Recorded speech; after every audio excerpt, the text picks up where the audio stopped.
What if the prayer you thought God ignored was already on its way to your doorstep? Snow drifted across the wide Montana plains like slow-falling feathers, soft and beautiful from a distance, but harsh and unforgiving up close.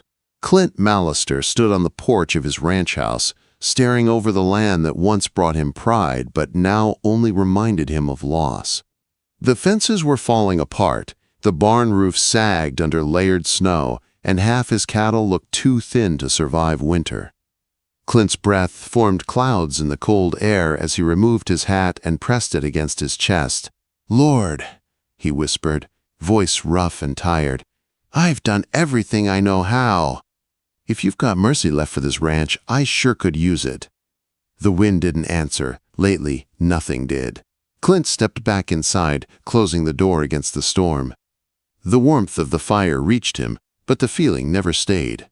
The small pine branch he had cut earlier sat in the corner, meant to be a Christmas reminder, but it only made the room feel emptier. Years ago, he pictured a family gathered around the table.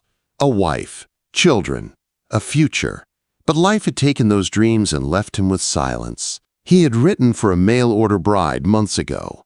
Not because he was foolish or reckless, but because the loneliness had grown too heavy and the work too hard for one man alone. Weeks passed with no response, and eventually he assumed no one was coming.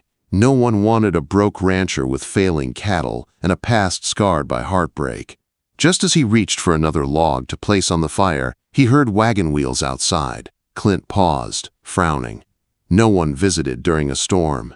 Pulling his coat back on, he stepped outside. Snowflakes stung his skin as a wagon rolled toward him, lanterns swinging in the wind.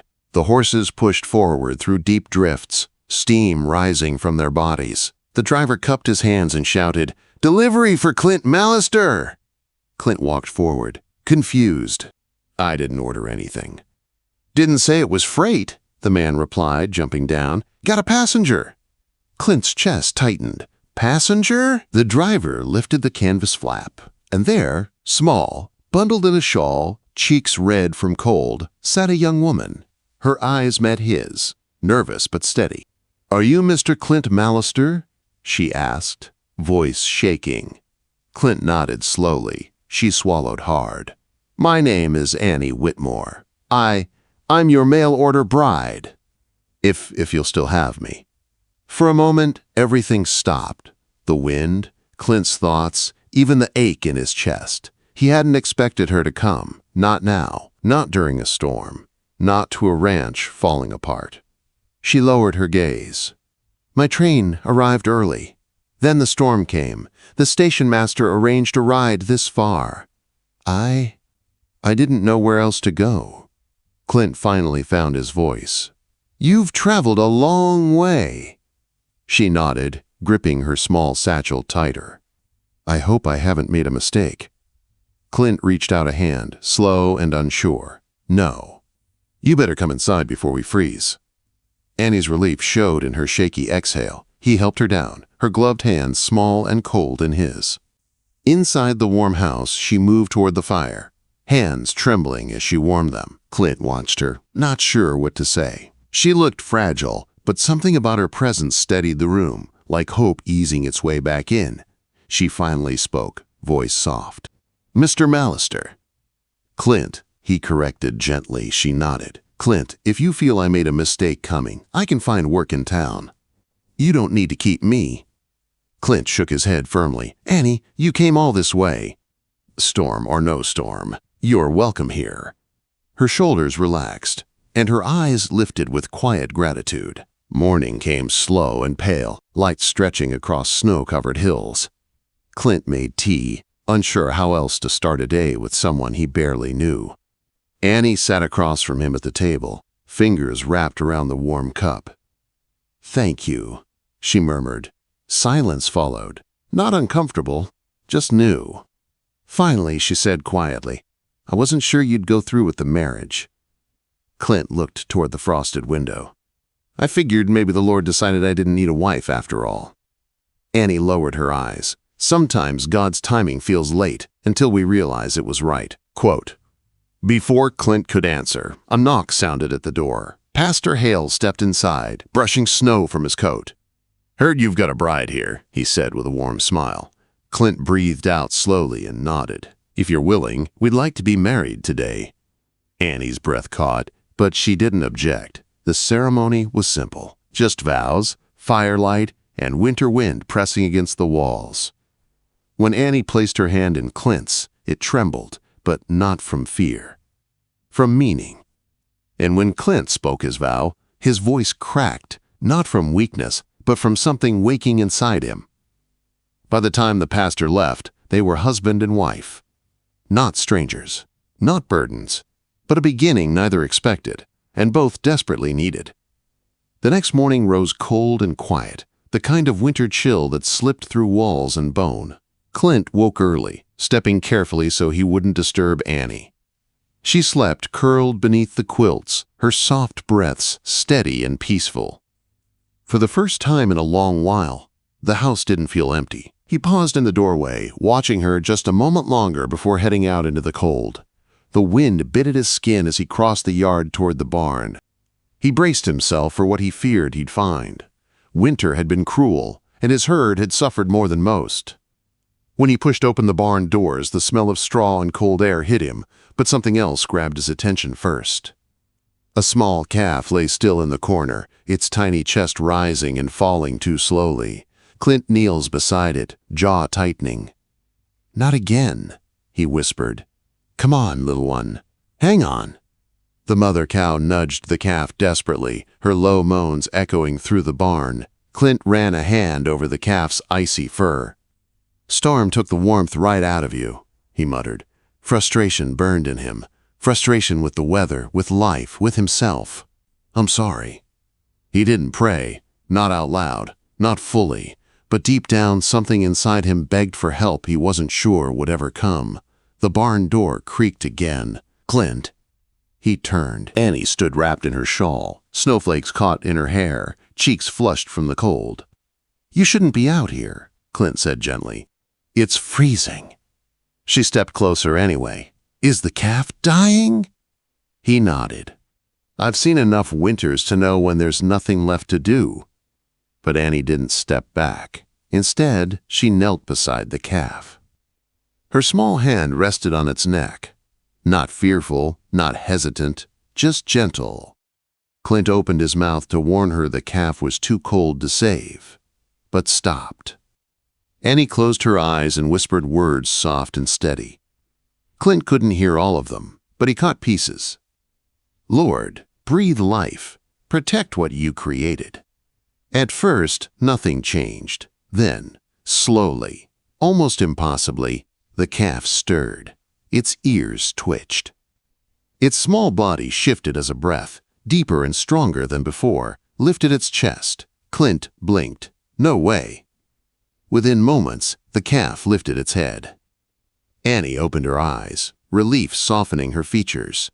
"There," she whispered, her hand moving gently across the calf's fur. "He just needed help." Clint stared, stunned. How did you do that?" Annie swallowed, suddenly unsure. I don't know. Ever since I was little, animals listened to me. Mama used to tell me it was God's gift, not something to fear." Clint stood slowly. "That wasn't luck, Annie. That was something else." Before she could respond, a sound echoed from outside, the crunch of wagon wheels cutting through snow. Clint stepped out to see Mrs. Harrow from the neighboring ranch. She climbed down quickly, worry all over her face. "Clint, I heard something about your wife." She motioned toward the back of her wagon. "One of my sheep's ailin'. They said she might be able to help." Annie stiffened. I don't know if..." But Mrs. Harrow placed her hand gently over Annie's. "Please, I'm desperate." Clint gave Annie an encouraging nod. She walked to the wagon, knelt beside the trembling sheep, and whispered again. Soft, steady, full of faith. Minutes later, the sheep rose shakily to its feet. Mrs. Harrow gasped and covered her mouth. "Heavens above, girl, you're a blessing." Word spread fast. By nightfall, more neighbors arrived, some with sick animals, others just curious.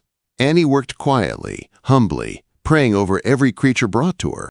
Each time she placed her hands gently, as if God himself guided them. Clint stood near the barn door, watching her with something new in his chest, hope. But hope drew attention from the wrong places too. 3 days later, a wealthy rancher named Ross Keenan arrived. He was a tall man with a sharp coat, a sharper tongue, and eyes that scanned everything like he already owned it. "Well, Clint," Ross drawled, sliding off his horse. "Seems your new bride's stirring up quite the talk." Clint crossed his arms. "What business is it of yours?" Ross smirked. "A woman with talent like that shouldn't be wasted on a failing ranch."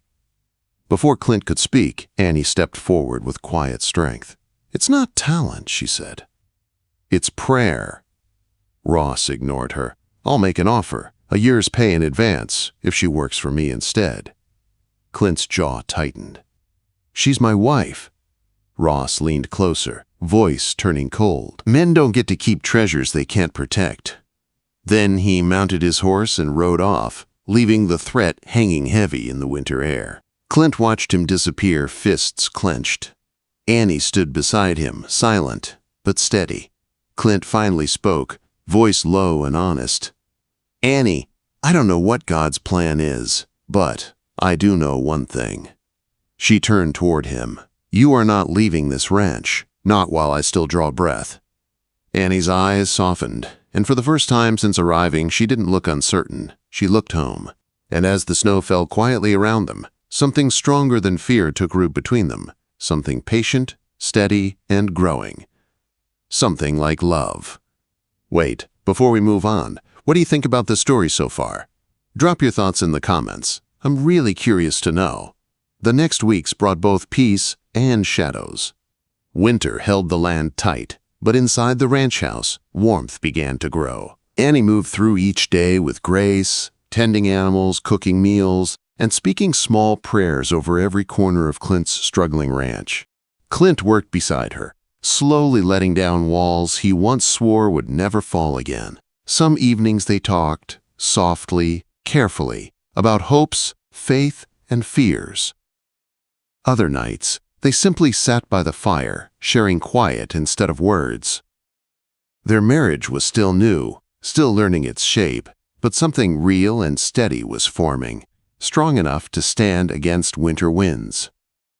Then one evening, while Annie prepared dinner, Clint returned from the barn, pale and tense. "What is it?" Annie asked gently. Clint rubbed his brow. "More animals are sick. 3 calves and 1 of the mares. I'm scared this ranch can't take one more loss." Annie placed a soft hand on his arm. "We'll face it together." They walked to the barn, and Annie knelt beside each struggling animal. Her prayers were stronger this time, not desperate but confident.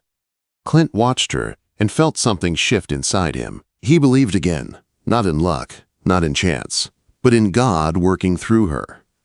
By the next morning, every sick animal began to recover. Clint stood in the quiet barn, breathing slow, deep, grateful breaths. "You're a miracle, Annie," he whispered. She shook her head. "No, God is. I'm just willing." But good news always traveled with trouble close behind. 2 nights later, Clint noticed something strange. The gate latch had been forced open again. Tools were missing. Footprints circled the barn, not shaped like boots, but heavy enough to be deliberate. Someone had been watching the ranch, someone who wanted what Clint had. And someone who wanted Annie. A cold pit sank in Clint's stomach, and he knew exactly who. Ross Keenan. Clint marched toward the house and grabbed his coat. "Clint," Annie asked softly, "are you going somewhere?" "I won't let him threaten us," Clint said, voice tight. "This ends now." But Annie reached him before he made it out the door. She placed her hand against his chest, not to stop him, but to steady him. "Clint," she whispered, "let God fight what we can't see." Clint's shoulders dropped, the anger giving way to something heavier, fear. He wasn't afraid of danger, he was afraid of losing Annie. That night, as snow drifted softly past the window, Clint lay awake listening to the wind while Annie slept beside him, peaceful and unaware. When morning came, everything changed. A storm blew in hard and fast. Snow piled knee-deep in hours, coating the ranch in blinding white. The temperature dropped dangerously, and the cattle huddled against the wind. Clint bundled up, heading toward the barn to check on them. Annie stepped forward to follow, but he shook his head. Not today. It's too cold. She hesitated, but trusted him. I'll be right here when you return, she said. But Clint didn't return quickly. Hours passed. The storm grew stronger. And Annie paced the kitchen, heart pounding as fear crawled through her. She prayed. She waited. She listened. Until she heard it. A faint, desperate shout, lost in the wind. Annie! She ran to the door and burst into the storm. Through the white blur, she saw Clint stumbling toward the house, one arm clutched tight against his side. She sprinted to him, wrapping his arm around her shoulder. "What happened?" she cried. "Snow pile collapsed near the fence," he panted. "I slipped. Think I hurt my ribs." They made it inside. Annie helped him sit by the fire, tears falling silently as she checked him, doing her best to care for him. "You shouldn't have been out there alone," she whispered, voice trembling. Clint grabbed her hand gently. "I'm alive because I was thinking of getting back to you." Her breath caught. His next words were soft, raw, unguarded. "Annie, I love you. Not because you saved the ranch, not because you have a gift, but because you walked into my broken life and stayed." Annie covered his hand with both of hers. "And I love you," she said, "because even when your heart was tired, you chose to keep hope alive." The fire crackled, warm and steady. And then, slow and faint but unmistakable, Annie gasped and placed her hand against her belly. "Clint." He stared, eyes widening. "Are you?" Quote. She nodded, tears turning into a trembling smile. "We're going to have a baby." A silence full of joy filled the room before Clint pulled her close, holding her as if she was the most precious gift God ever placed in his life. Time passed. The storm ended. Spring arrived slowly, melting snow and reviving land. The ranch flourished. Healthier cattle, stronger land, a home full of love instead of silence. When their son was born the following winter, Clint held him against his chest. A perfect child, a promise fulfilled. Annie leaned against him, tired but glowing with peace. Snow drifted softly outside, just like the night she arrived. Clint kissed her forehead and whispered, "You weren't just an answer to a letter. You were God's answer to a prayer I thought he'd forgotten." Annie smiled through tears, "And you were the home I never thought I'd find." Quote.